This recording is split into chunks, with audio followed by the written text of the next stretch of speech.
Selon l'Institut sur l'apatridie et l'inclusion, le nombre de personnes apatrides dans le monde est estimé à 15 millions.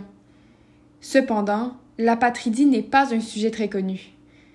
Dans cette vidéo, nous présentons les lacunes en matière de protection des apatrides au Canada et nous proposons quelques recommandations pour améliorer la situation. En droit international, une personne est apatride lorsqu'aucun État ne la considère comme son ressortissant par application de sa législation, selon l'article 1, paragraphe 1 de la Convention de 1954 relative au statut des apatrides. Les individus peuvent devenir apatrides lorsque les pratiques bureaucratiques d'un pays créent des conditions qui restreignent l'accès à la nationalité.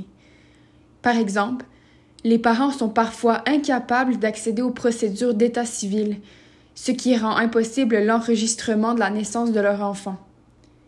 L'enregistrement de la naissance étant souvent une condition préalable à l'octroi de la nationalité, l'absence d'enregistrement de la naissance accroît le risque d'apatridie de l'enfant. Par ailleurs, on parle de dénationalisation lorsqu'un gouvernement révoque la citoyenneté d'un individu, généralement en raison d'une activité considérée comme préjudiciable à l'État, laissant les individus dénationalisés exposés au risque d'apatridie s'ils ne possèdent pas la nationalité d'un autre État. Des communautés entières peuvent également devenir apatrides. Par exemple, le redécoupage des frontières après un conflit ou une sécession peut conduire à la non-reconnaissance de la nationalité. On peut citer en exemple la dissolution de l'Union soviétique en 1991 et de la Yougoslavie en 1992, où des millions de personnes ont été dénationalisées. Certains groupes ethniques et minoritaires font également l'objet de discrimination de la part des États, comme au Myanmar, en République dominicaine, au Bhoutan, au Kenya et à Madagascar. La discrimination fondée sur le genre existe dans 25 pays où le droit de la nationalité est discriminatoire à l'égard des femmes qui se marient ou qui sont nées d'un étranger, ou simplement parce qu'elles sont femmes. Ces femmes ne peuvent souvent pas conférer leur nationalité à leurs enfants, ce qui signifie que leurs enfants, dont les pères sont disparus, décédés, ressortissants étrangers ou eux-mêmes apatrides, risquent de se retrouver dans une situation d'apatridie. Les populations autochtones sont également confrontées à des défis uniques en matière d'accès à la nationalité, ce qui expose plusieurs de leurs membres au risque d'apatridie. L'enregistrement des naissances peut être complexifié par la migration, la discrimination et l'absence de documents officiels sur plusieurs générations.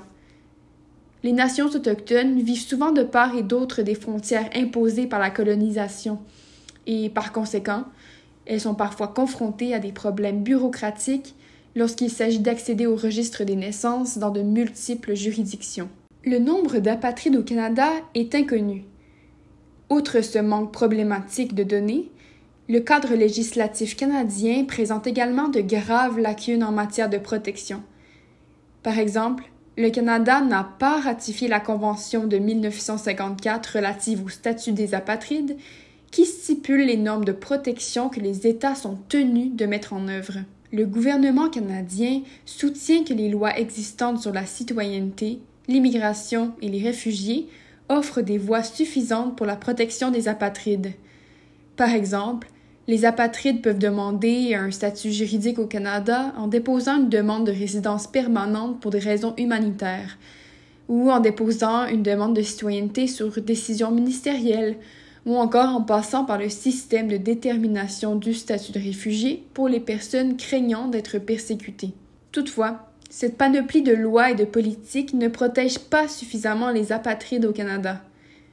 Une lacune particulièrement frappante est l'absence de définition juridique de l'apatridie elle-même. Le Canada inclut les apatrides dans sa définition du ressortissant étranger, une approche contre-intuitive de la condition unique de l'apatridie qui fait que l'on est ressortissant d'aucun pays. Le Canada n'a pas non plus de procédure spécifique pour la détermination de l'apatridie ni de statut d'apatride. Ces contradictions créent des difficultés pour les apatrides en matière d'accès au logement social, à l'éducation publique, aux soins de santé, à l'aide sociale, aux documents d'identité, aux documents de voyage et à la naturalisation. Les apatrides sont également exposés à de longues détentions dans les services d'immigration en attendant leur expulsion, ce qui peut entraîner de graves problèmes de santé mentale, notamment le sentiment de désespoir, la tendance suicidaire et la toxicomanie. La législation canadienne sur la citoyenneté risque également d'imposer l'apatridie à des individus, car elle limite la capacité des parents de la première génération nés à l'étranger à transmettre la citoyenneté canadienne à leurs enfants nés eux aussi à l'étranger.